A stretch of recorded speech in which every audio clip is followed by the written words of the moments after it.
donne la parole. Est-ce qu'il y a un problème public-privé aujourd'hui en France? Il y a un énorme problème, et surtout qui va se développer. Car on est passé effectivement dans un paiement à l'activité, ce qui paraît de bon sens. Mais encore faut-il mesurer correctement l'activité.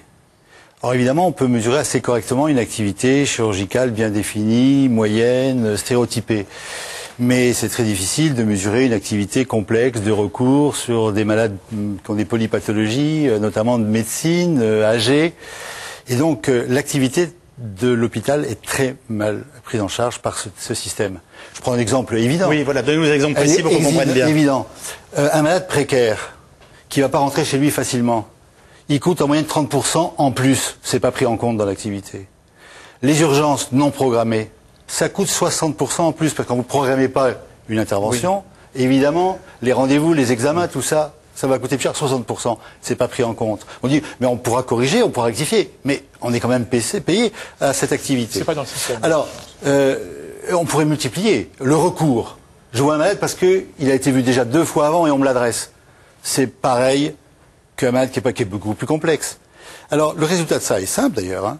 C'est qu'en fond, il y a 29 des 32 CHU qui sont en déficit. Il y a 350 millions de déficit.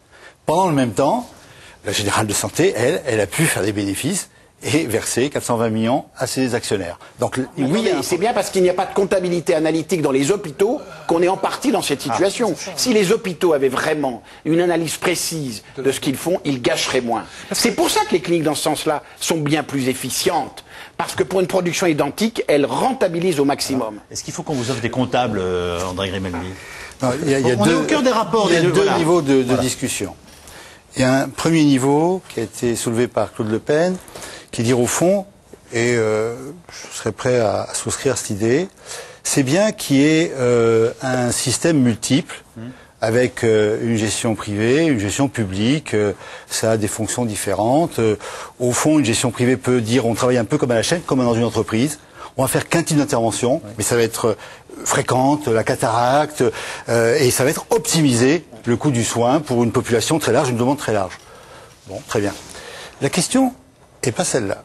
La question est qu'il existe un privé à but non lucratif, qui a des règles de fonctionnement privé, mais à but non lucratif, et un fonctionnement privé à but lucratif, et qui se développe en France.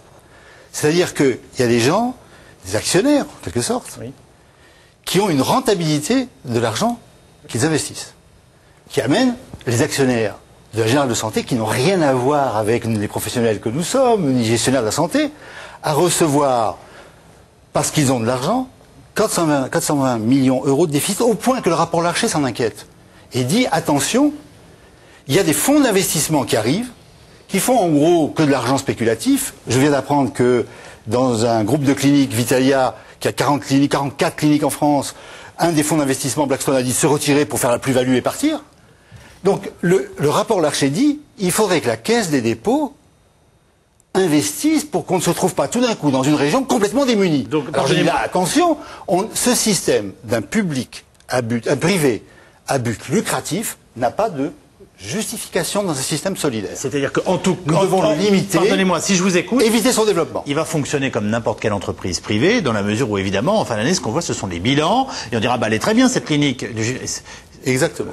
Elle dégage de la marge. Exactement. Et elle peut dégager de la marge, par exemple, dans le cancer. Et je pense que ça, c'est malsain. C'est que par contre, sur l'efficience, je suis complètement d'accord. Sur l'idée qu'il faut une comptabilité analytique dans les hôpitaux, bien sûr. Autre chose est de savoir, et là je crois que ce que dit Guy Valencia me convient, un certain nombre d'actes bien définis peuvent être payés à l'acte.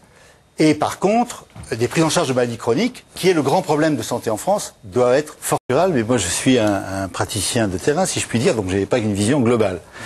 Mais il y a un discours qui se répand au sein même de l'hôpital sur des gens qui ne travaillent pas, etc. Ce que je vois, c'est l'inverse. Moi, ce que je vois, ce que je vis, c'est encore la motivation par la mission de ce métier. Je ne suis pas le seul à venir samedi et à ne pas regarder ma montre.